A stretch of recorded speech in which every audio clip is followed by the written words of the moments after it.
जय हिंद दोस्तों, स्वागत है आप सभी का पाथफाइंडर पर। दोस्तों, पिछले महीने आप सभी को याद होगा हमारे पीएम नरेंद्र मोदी जी पहली बार ऐसे पीएम बने जिन्होंने 20 वर्षों में साइप्रस की कंट्री को विजिट किया। एंड इनफैक्ट उस विजिट से तो ऑलरेडी टर्की काफी परेशान था, लेकिन उसके कुछ ही दिनों के बाद हमने दोस्तों साइप्रस, जो कि टर्की का कट्टर दुश्मन है, उसको इंडिया के द्वारा अपनी सबसे ज्यादा latest and advanced BrahMos missile भी ऑफर करी गई, जिस चीज को लेकर बल्कि हमने वीडियो भी बनाई थी, जिसको अगर आपने नहीं देखा है तो जरूर देखिएगा। लेकिन दोस्तों, अब ऐसा लग रहा है कि टर्की इस चीज को देखते हुए बहुत ज्यादा पैनिक मोड में आ चुका है, जिसकी वजह से टर्की भी अब दोस्तों पाकिस्तान को इनवाइट कर रहा है, और वो भी they are inviting them to the northern part of Cyprus, जिसको कि टर्की ने कई वर्षों से इलीगली ऑक्यूपाई किया हुआ है। एंड अब वो पाकिस्तान की आर्मी को वहां पे इनवाइट कर रहे हैं, कहते हुए कि जैसे टर्की पाकिस्तान का समर्थन कश्मीर मुद्दे को लेकर करता है, अब टर्की चाहता है कि पाकिस्तान भी नॉर्दर्न साइप्रस के मुद्दे में हमारा समर्थन करे, और जो ये वाला इलाका है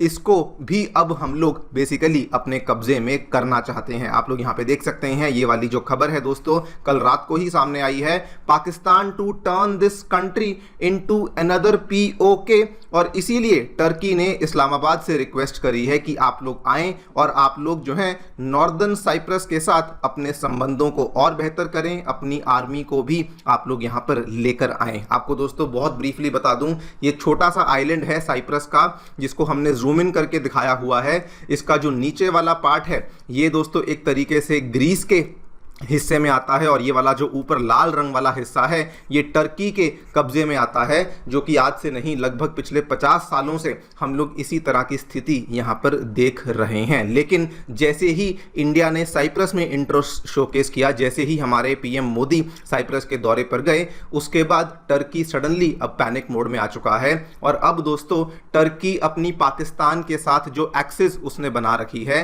अब उसमें वो नॉर्दर्न साइप्रस को भी इंक्लूड करने का प्रयास कर रहे हैं। इसी पूरी चीज के बारे में हम लोग बातचीत करने वाले हैं कि क्या एग्जैक्टली हमें यहां पे देखने को मिला है। साइप्रस की ब्रीफ हिस्ट्री भी आपको बताऊंगा कि एग्जैक्टली सिचुएशन ऐसी पैदा कैसे हुई, इंडिया ने यहां पे क्या किया है, पाकिस्तान का इस चीज को लेके क्या रिएक्शन है, इसको भी समझेंगे। And what should India do, उसके बारे में चर्चा भी करी जाएगी। आइए शुरू करते हैं मेरे साथ। मेरा नाम है अनिरुद्ध।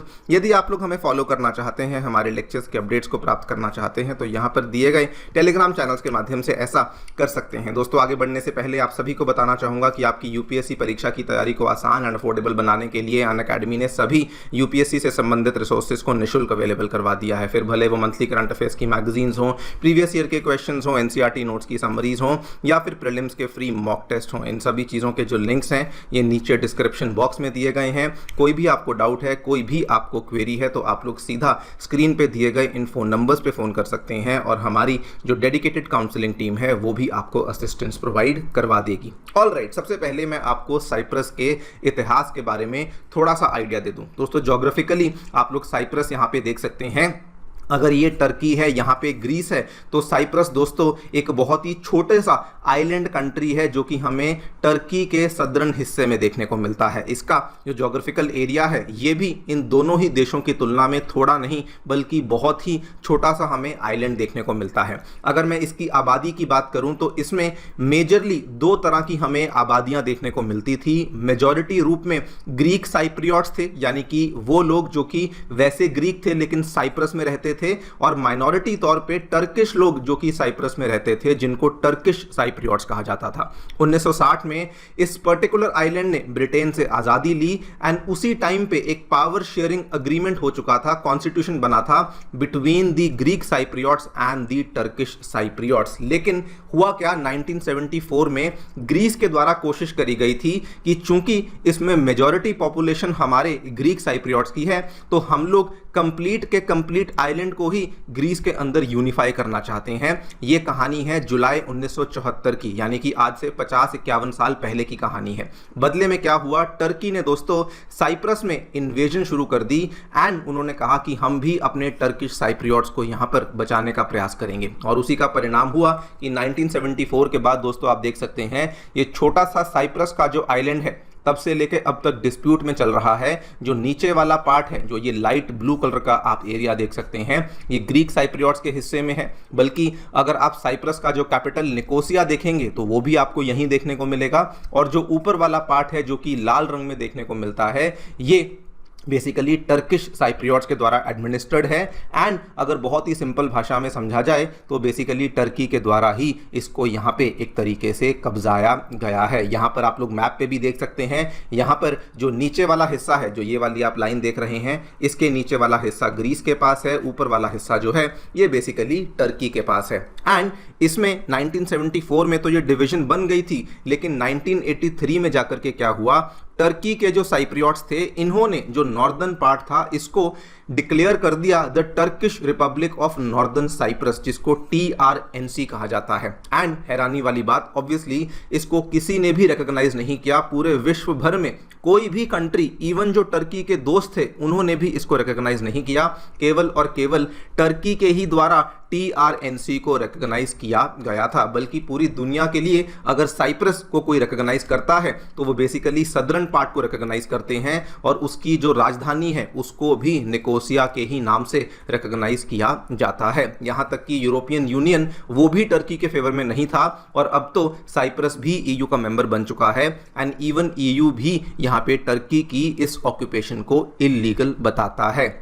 लेकिन दोस्तों, ये कहानी कोई नई कहानी नहीं है, ये पिछले 50 वर्षों से ही चलती आ रही है। लेकिन अब सडनली एक बहुत बड़ा चेंज होता है। पहले ऑपरेशन सिंदूर हुआ, जहां पर विजिबली टर्की ने पाकिस्तान का समर्थन दिया, कश्मीर के मुद्दे को लेकर ये बोलते थे। लेकिन ऑपरेशन सिंदूर में जिस तरीके से इन्होंने डिप्लोमेटिकली और मिलिटरीली पाकिस्तान का सपोर्ट किया, जवाब में इंडिया ने अपनी इंटरनेशनल और डिप्लोमेटिक आउटरीच में PM मोदी साइप्रस के दौरे पर गए। और वहां पर जाकर के जो सबसे हैरानी वाली चीज थी, सबसे पहले तो PM मोदी ने टर्की वाले एंगल को भी एक्सप्लोर किया, एंड उसके बाद टर्की को और ज्यादा उकसाने के लिए, प्रोवोक करने के लिए PM मोदी ने उसी पर्टिकुलर बफर जोन पे जाकर के एक दौरा किया। आप ये वाली तस्वीर को देख सकते हैं, ये बहुत वायरल हुई थी। From the Cyprus Turkey buffer zone Modi extends support for Nicosia's territorial integrity. बड़ा क्लियर कट था। इंडिया ने कहा कि हम लोग यहाँ पे साइप्रस में जो निकोसिया कहता है, यानी कि जो सदर्न पार्ट ऑफ साइप्रस कहता है, हम लोग उसके समर्थन में हैं। अगेन देख लीजिए, ये दोस्तों बफर जोन था, ये वाला जो आप लाइट ब्लू कलर का ये देख सकते हैं, ये छोटा सा, यहां पर मोदी गए और इन्होंने कहा कि हम लोग यहां पे टर्किश ऑक्यूपेशन के खिलाफ हैं, और हम लोग यहां पर जो ग्रीस ऑक्यूपेशन है इसको हम लोग यहां पे बेसिकली सपोर्ट करते हैं।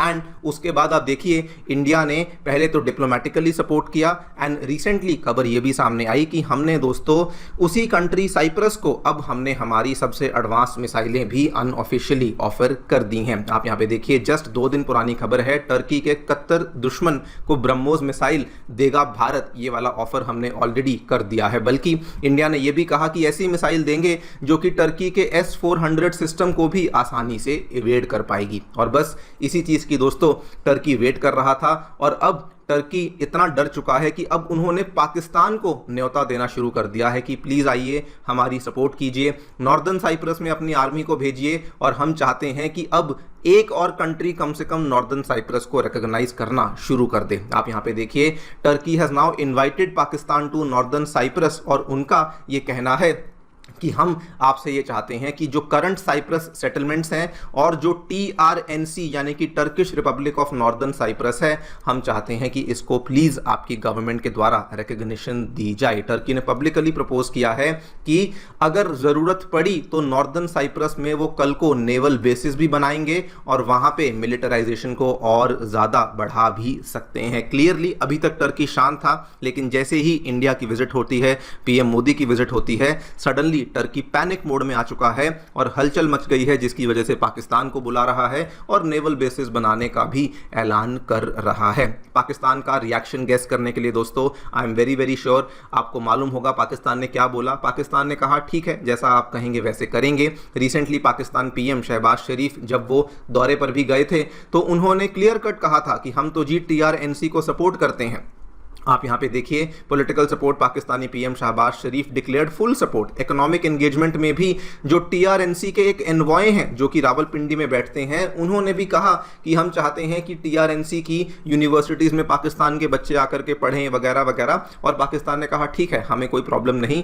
हम भी आपका इसमें सपोर्ट करेंगे। अब आप लोग दोस्तों समझ सकते हैं कि why Pakistan is supporting Turkey, because ये दोनों के लिए एक विन विन या फिर मैं कहूँ गिव एंड टेक रिलेशनशिप बन चुकी है। जैसे टर्की पाकिस्तान का पीओके को लेके या कश्मीर को लेके समर्थन करता है, वैसे ही पाकिस्तान अब नॉर्दर्न साइप्रस को लेके समर्थन करता है। बाकी मिलिट्री के लेवल पे या फिर इकोनॉमिकली भी टर्की पाकिस्तान का समर्थन करता ही आया है, तो पाकिस्तान को भी इसमें कोई प्रॉब्लम नहीं होने वाली है। बट क्वेश्चन आता है भारत के लिए, सबसे पहले should this matter to India?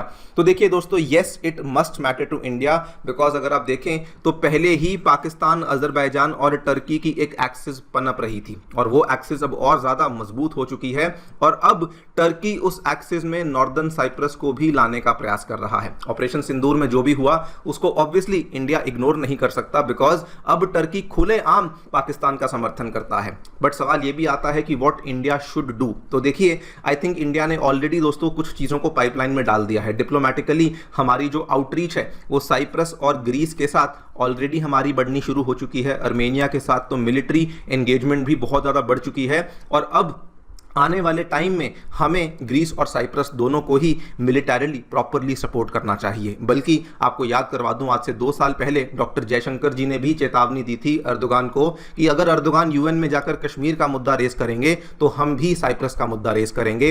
And I might be wrong over here, लेकिन दोस्तों मुझे लगता है कि इस साल के यूएन के मुद्दे में शायद इंडिया के द्वारा साइप्रस के मुद्दे को रेस किया जा सकता है। देखते हैं भारत सरकार क्या करती है। आपकी क्या राय है, हमें डेफिनेटली बताएं कमेंट सेक्शन में। Thank you so much for listening, stay tuned and